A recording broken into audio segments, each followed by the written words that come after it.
নমস্কার বন্ধুরা, আজ আমাদের বিশেষ দিন। আজ দোল পূর্ণিমা।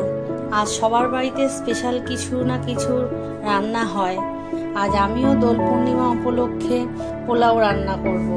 তো বন্ধুরা, আপনারা সবাই খুব সাবধানে হোলি খেলুন এবং ভালো মন্দ খাওয়া দাওয়া করুন। তো দেখুন আজকে আমি পোলাওটা কিভাবে করছি। আমি এখানে 1 কেজি চাল এরকম ধুয়ে খুব ভালো করে শুকিয়ে নিয়েছি। দেখুন এভাবে আমি খুব ভালো করে শুকিয়ে নিয়েছি।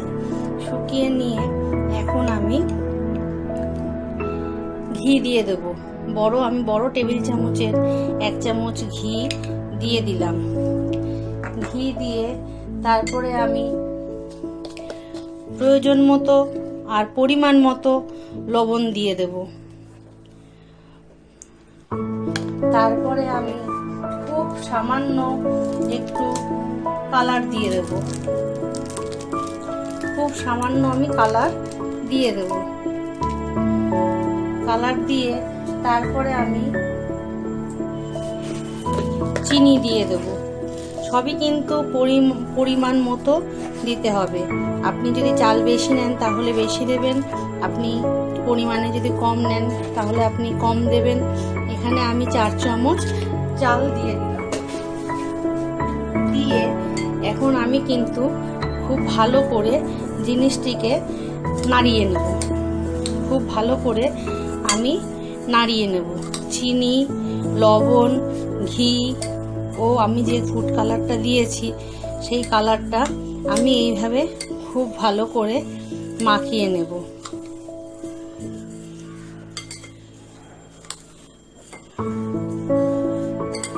আমি খুব ভালো করে মাখিয়ে নিলাম। তো বন্ধুরা দেখুন, আমি একটা গামলা, আজকে আমি এরকম একটা গামলা নিয়ে নেব।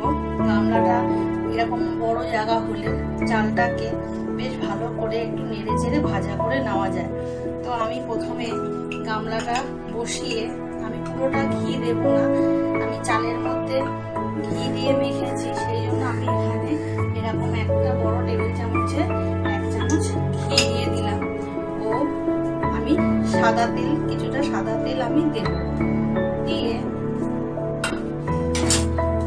এরপরে দেখুন আমার কিন্তু তেল ও ঘি আমার গরম হয়ে গেছে। এখন আমি প্রথমে 3টি তেজপাতা আমি ছেড়ে দেব। তেজপাতা ছেড়ে দিয়ে তেজপাতা এবং আমি দেখুন এখানে গরম মশলা, আমি কিছুটা গরম মশলা নিয়েছি। গরম মশলাগুলো আমি ছেড়ে দেব। গরম মশলাগুলো ভাজা হয়ে গেলে তখন আমি গরম মশলাগুলো ভাজা করে নিলাম। গরম মশলাগুলো কিন্তু ভাজা হয়ে গেছে। গরম মশলাগুলো তো ভাজার গন্ধ ছেড়ে দিয়েছে। এখন আমি কাজু ও কিশমিশ দিয়ে দেবো। কাজু কিশমিশ দিলেই কিন্তু সঙ্গে সঙ্গে নাড়াতে হবে, কিন্তু পুড়ে যাবে। কাজু কিশমিশ দিয়ে আমি সাথে সাথে নাড়িয়ে চাড়িয়ে নেবো। আমি এখন গ্যাসটা কমিয়ে দেবো, দিয়ে আমি সাথে সাথে নাড়িয়ে নেবো। দেখুন আমার কাজু ও কিশমিশ ভাজা ভাজা হয়ে গেছে। কিশমিশগুলো দেখুন সব ফুলে উঠেছে এবং কাজুগুলো দেখুন হালকা হালকা রং ধরেছে। খুব বেশি ভাজবেন না, হালকা হালকা ভাজা হয়ে গেছে। দেখুন আমার প্রতিটি কিশমিশ কিন্তু ফুলে উঠেছে। এখন আমি যে চালটাকে আমি মাখিয়ে রেখেছিলাম, গোবিন্দভোগ চালটাকে, সেটি আমি এখন পুরোটি দিয়ে দেব। দিয়ে আমি কিন্তু এখন আঁচটাকে কমিয়েই রেখেছি। কমিয়ে রেখে ভালো করে আমি কিন্তু চালটা ভেজে নেব। চালটা এমনভাবেই ভাজতে হবে, চিনিটা যে আমরা চালের সাথে মাখিয়ে নিয়েছি চিনিটা যেন গলে যায়, ততক্ষণ পর্যন্ত চালটাকে কিন্তু খুব ভালো করে এইভাবে নেড়ে চেড়ে ভেজে নিতে হবে। এরকম করে নেড়ে চেড়ে ভেজে নিতে হবে। তো বন্ধুরা দেখুন আমার কিন্তু প্রতিটি চাল ভাজা হয়ে গেছে এবং দেখুন আমার চিনিগুলোও কিন্তু সব গলে গেছে। আর এটা কিন্তু দাঁড়িয়ে থেকে রান্না করতে হয়, তবু তো সবসময় কিন্তু এটাকে এইভাবে নাড়িয়ে যেতে হবে, নাহলে কিন্তু নিচে লেগে যাবে। আর লেগে গেলে একটা পোড়া গন্ধ ছাড়ে। খুবই বাজে লাগে খেতে। দেখুন আমার কিন্তু চাল ও চিনি গলে গেছে এবং চালটা আমি ভালো করে ভেজে নিয়েছি। বন্ধুরা দেখুন আমি এই বড় কাপে আমি 2 কাপ চাল নিয়েছিলাম, তো সেই জন্য আমি এই কাপে 4 কাপ জল দেব। জল নিয়ে আমি এখন জলটা কিন্তু পুরো ঢেলে দেব। ঢেলে দিয়ে ঢাকনাটা কিন্তু খুব ভালো করে নাড়িয়ে দেব। ঢেলে দিয়ে খুব ভালো করে ঢাকনাটা আমি নাড়িয়ে দেব।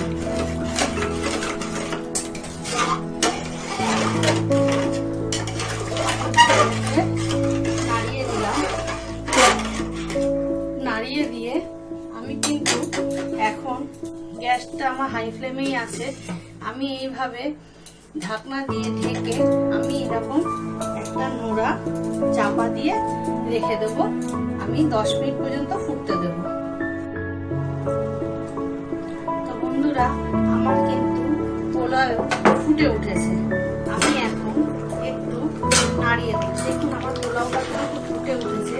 আমি একটু হালকা হাতে ঢাকনাটা খুলে আমি কিন্তু নাড়িয়ে দেব, যাতে তলায় লেগে না যায়।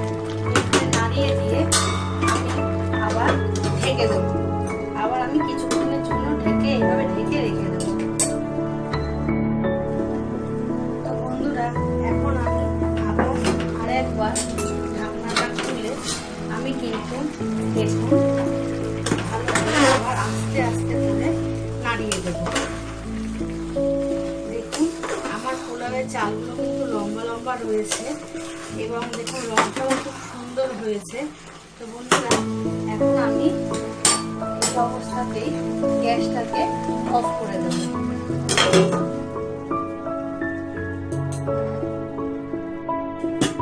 তো বন্ধুরা দেখুন কয়েক মিনিট আমি এমনি রেখে দিয়েছিলাম গ্যাসটা অফ করে, তারপর আমি গ্যাসের ঢাকনাটা খুললাম। দেখুন আমার কিন্তু এখন কিন্তু পোলাওগুলো কিন্তু একদম দেখুন ঝরঝরে হয়ে গেছে। দেখেছেন এইভাবে করলে আপনাদেরও পোলাও কিন্তু ঝরঝরে হয়ে যাবে। আর একটু চালটাকে নরম করলে কি হয়, পোলাওটা যখন ঠান্ডা হয় এমনি চালগুলো খুব শক্ত হয়ে যায়। তো একটু নরম করলে কি হয়, পোলাওটা ঠান্ডা হলো চালটা কিন্তু নরম পোলাওয়ের চালটা কিন্তু নরমই থাকে। তা আমার পোলাওটা কিন্তু বন্ধুরা দেখুন ঝরঝরেও হয়ে গেছে, ভাতগুলো গোটা গোটাও রয়েছে পোলাওয়ের চালগুলো, এবং আমার পোলাও তৈরিও হয়ে গেছে। আমি আবার ঢাকনা দিয়ে ঢেকে দিলাম। তো বন্ধুরা দেখুন আমার গোবিন্দভোগ চালের পোলাও একদম রেডি। আমি আজ গোবিন্দভোগের চালের পোলাও পাঁঠার মাংসের সাথে বানিয়েছি। এটা পনিরের সাথেও খাওয়া যায়, আবার বিভিন্ন ধরনের আলুর দম, ফুলকপির ডালনা সব কিছুর সাথেই খাওয়া যায়। তো আপনারা আমার এই ভিডিওটা দেখেছেন, এতক্ষণ আমার সাথে থেকে আপনাদের অনেক অনেক ধন্যবাদ।